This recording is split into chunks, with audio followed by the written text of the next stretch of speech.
Assalamualaikum warahmatullahi wabarakatuh. Alhamdulillahil aliyil a'la alladhi khalaqa fasawwa walladhi qaddara fahada. Al-haqqul malikul mubin alladhi 'alal 'arsyi istawa wa 'alal mulki ihtawa. Asyhadu an la ilaha illallah alimus sirri wan najwa wa asyhadu anna Muhammadan abduhu wa rasuluh ad-da'i ila taqwa. Allahumma salli wa sallim ala habibina al-Mustafa Muhammad sallallahu alaihi wasallam wa ala alihi wa man ittaqa. Amma ba'du, ayyuhal mustami'una al-kiram rahimani wa rahimakumullah. Majelis sekalian yang dirahmati oleh Allah Subhanahu wa taala,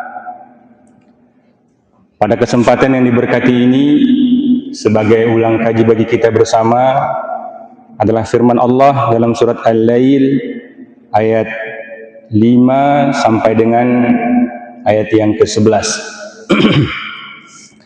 Majelis sekalian yang dirahmati oleh Allah Subhanahu wa taala, pada awal-awal surat Al-Lail ini Allah menyampaikan inna sa'yakum lasyatta, bahwa manusia itu dalam mengarungi hidup dan kehidupannya di dunia ini berbagai macam profesi yang digelutinya.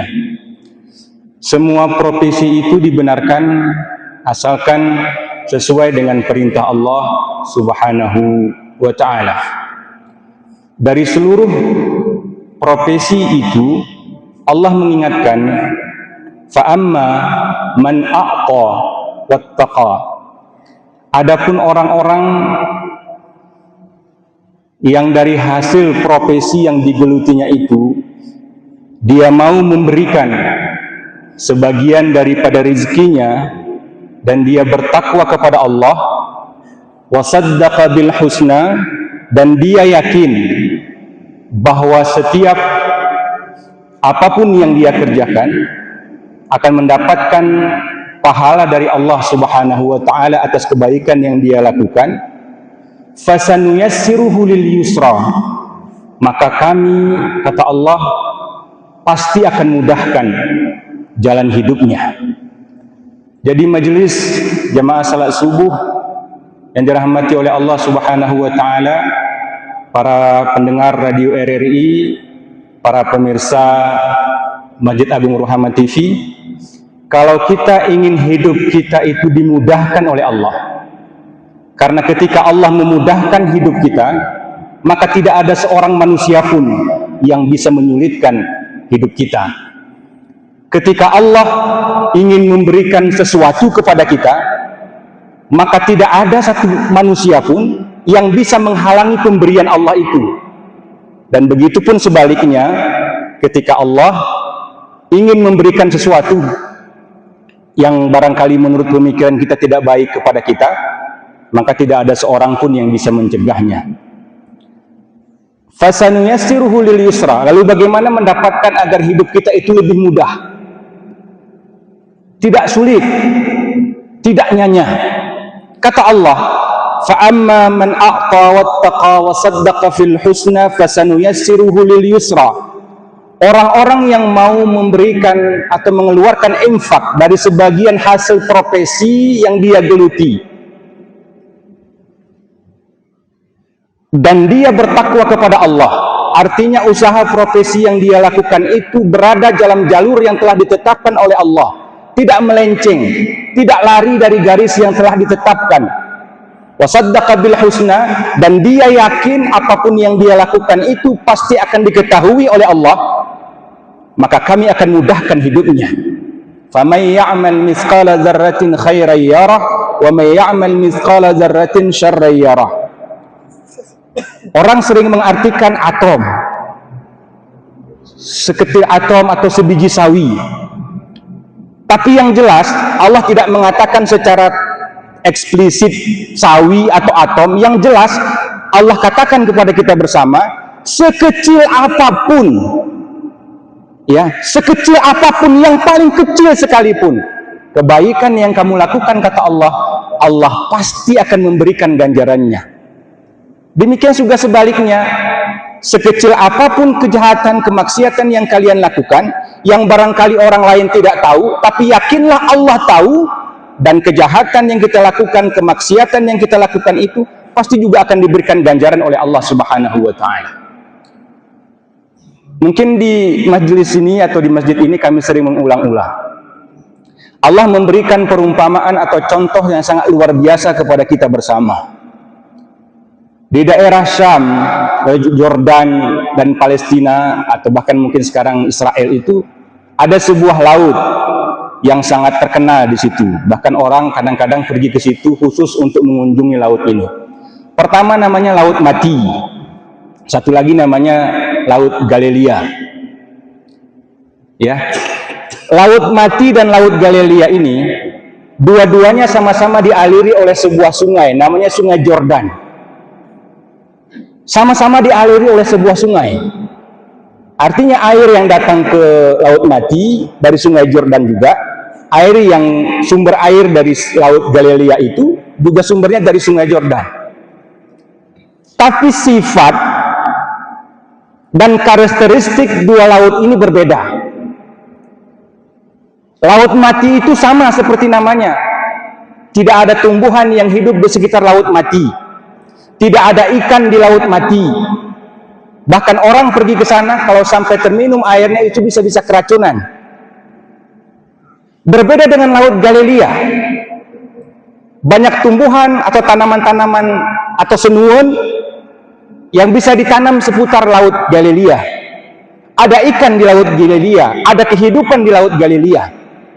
Padahal sumbernya sama-sama Laut Jordan, air Sungai Jordan. Tapi sifatnya berbeda. Kenapa?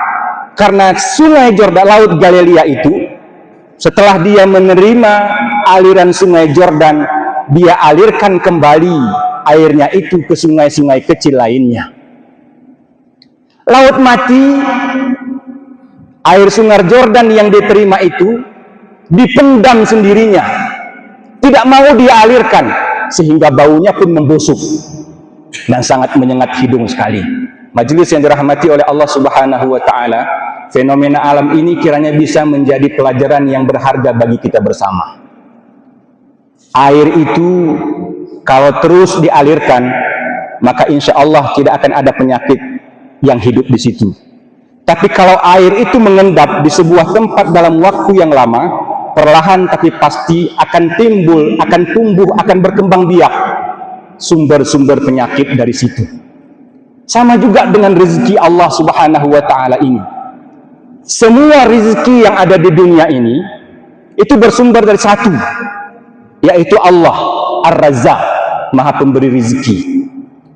Kalau rezeki yang datang dari Allah ini kita pendam untuk diri kita sendiri, tidak mau kita berbagi, maka yakin dan percayalah, perlahan tapi pasti rezeki yang awalnya hebat, yang bagus itu lama-kelamaan akan merusak orang yang menerima rezeki itu sendiri. Tapi kalau dia mengalirkannya kembali, rezeki yang diberikan oleh Allah Subhanahu wa Ta'ala itu, yakinlah, fasaddaqa bil husna, yakinlah Allah pasti akan memberikan ganjaran yang lebih baik kepada dia.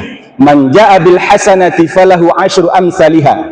Orang yang melakukan kebaikan, kata Allah dalam Al-Qur'anul Karim, Allah akan memberikan balasan itu 10 kali lipat. Bahkan ada yang lebih hebat lagi, disebutkan sampai 700 kali lipat dalam Al-Qur'anul Karim.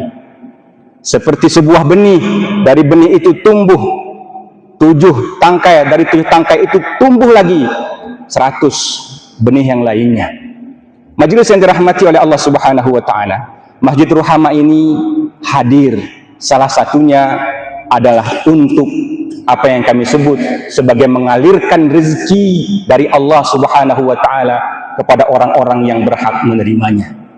Bapak Bupati melalui Ahad Berkah yang pada hari ini juga insya Allah kita antar bersama-sama pemberian-pemberian dari hamba Allah ke Kala Pegasing.